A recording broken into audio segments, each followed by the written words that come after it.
Ok Quentin, je te propose de nous faire une petite visite de ton avion. Tour. Donc là, on a un avion qui est branché sur groupe pour l'électricité, pour qu'on puisse allumer l'avion à l'intérieur sans pomper sur la batterie. Ok. Donc c'est comme je disais tout à l'heure, c'est un petit avion brésilien, Embraer, de turbo propre, 6 places à l'intérieur. On peut même mettre une 7e place sur des toilettes, mais on ne l'utilise pas nous dans cette configuration-là. Ça marche.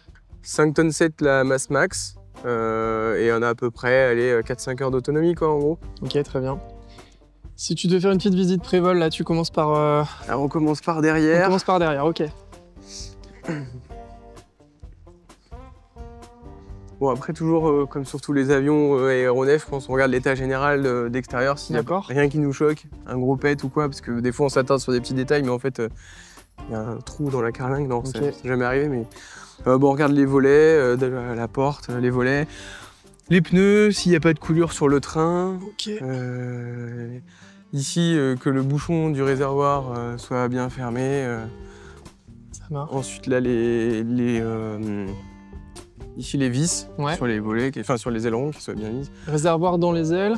Ouais, il n'y a que de chaque côté. Okay. Ouais, c'est ça. T'as combien On a 2950 livres max. Ça fait à peu près entre 1300 et 1400 litres. Ok. Là, on regarde l'état des boudins, donc c'est ce qui va gonfler pour casser la glace. C'est le dégivrage qu'on a sur l'avion. Okay. L'état de l'aile, pareil en dessous, s'il n'y a pas une vis qui manque ou autre. Ça, c'est la lampe. Ici, c'est pour éviter qu'elle te gêne, le phare d'atterrissage, pour éviter qu'il gêne le pilote. Tout simplement. Ouais, tout simplement, c'est pour cacher. Ça marche. Ici, on peut regarder le niveau d'huile, ce qu'on fait le matin. Pareil, l'état du pneu. La turbine. Ouais. Qu'est-ce qu'on a c'est un PT6 Pratt & Whitney, PT6, okay. Hyper classique, okay. Turbine libre, voilà, donc, ça fait à peu près 700 et quelques chevaux par moteur. Par moteur, ok. Là on peut vérifier du coup en dessous les radiateurs de chaque côté, l'état des hélices. Pareil, ici on a des résistances pour dégivrer les hélices. Ouais. On a une résistance aussi ici pour dégivrer l'entrée d'air. Ouais. On vérifie tout ça. Qu'il n'y a rien dans le coffre ici, on a un coffre, on peut regarder à l'intérieur. Ok. L'état du train. Ici, pareil, il y a la baie avionique, avec tout ce qui va être calculateur, etc. Ouais. Donc, pareil, on regarde qu'il n'y ait rien qui soit déconnecté ou autre. Et puis après, globalement, on fait la même chose de l'autre côté, quoi. Très bien. Tu nous emmènes à l'intérieur pour voir un petit peu comment ça se passe ?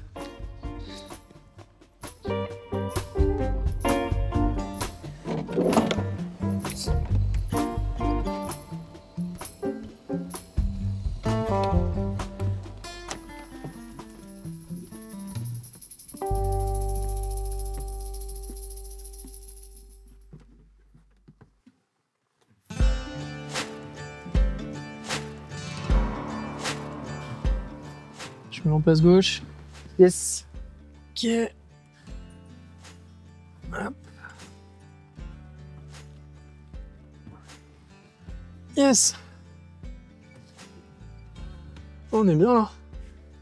C'est pas si petit que ça. C'est pas si petit, mais c'est pas trop grand non plus. C'est pas trop grand non plus.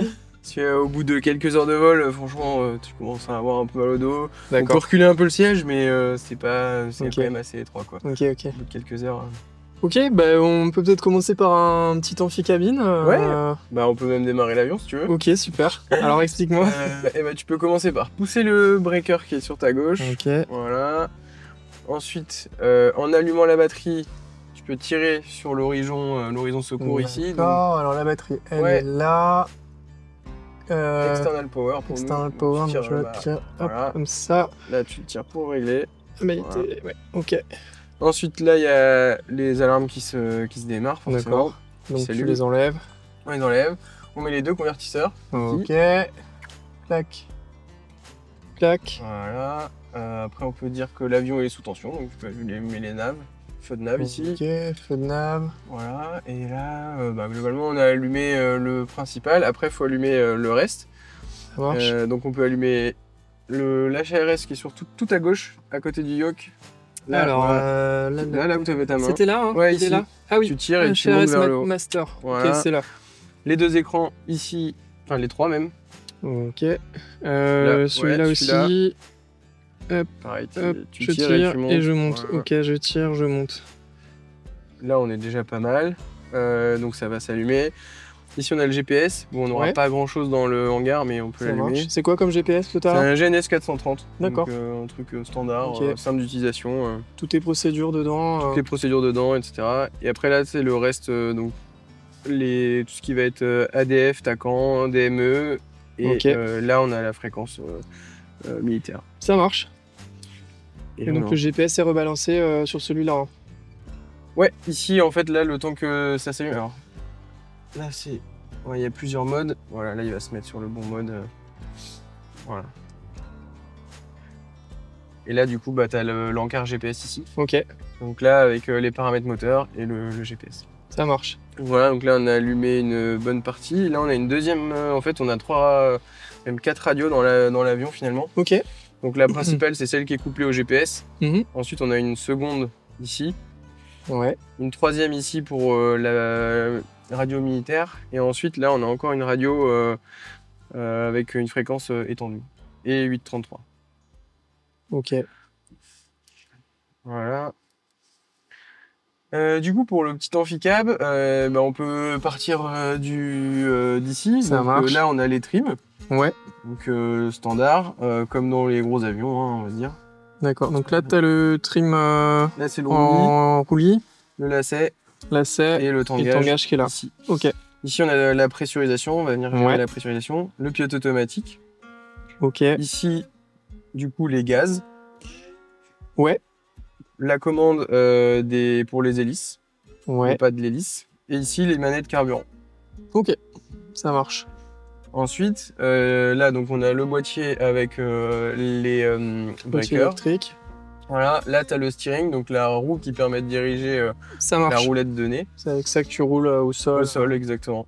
Ensuite, on a le boîtier de fréquence qui est de ton côté, le même de ton côté. D'accord. Enfin, le boîtier de mélange. Donc là, on choisit les fréquences qu'on veut écouter. On veut aussi bien les fréquences VHF que les fréquences VOR, par exemple, pour les instruments, pour les balises. Ça marche. Après, on a le PFD, donc ce qu'on utilise pour piloter. Donc avec la maquette de l'avion et l'horizon artificiel. Ok. Ici on a les instruments du coup de secours, donc la vitesse, un horizon artificiel et un altimètre. Ici c'est le système d'autophaseur de l'avion.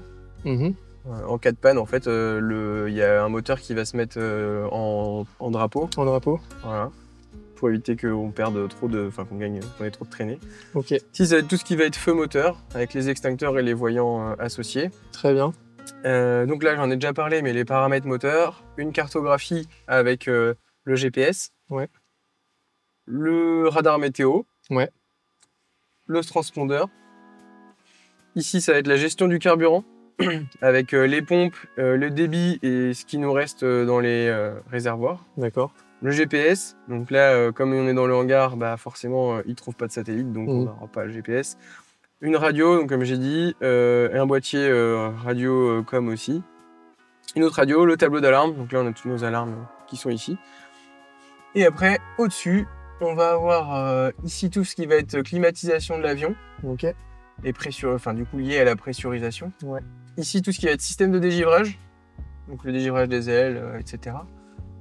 Les essuie-glaces, ici ça va être tout ce qui va être moteur, donc le système d'allumage, etc. L'électrique, la génération électrique, donc les inverters, ici les génératrices. Et là ça va être tout ce qui va être allumage, lumière dans l'avion, donc si j'allume, hop, là j'ai toutes les lumières qui s'allument. Et les voyants pour les passagers, donc fasten seatbelt et no smoking. Qu'on met tout le temps dès qu'on a des passagers. Très bien. Et après, du coup, on a un yoke standard avec ici pour parler à la radio, déconnecter l'autopilote, le trim. Et ici, le TCS. Donc là, le TCS, ça permet de piloter par-dessus le pilote automatique. D'accord. Sans avoir à le débrayer, en fait. Ok. En fait, on appuie, et tant qu'on appuie, en fait, c'est comme si le pilote automatique était débrayé.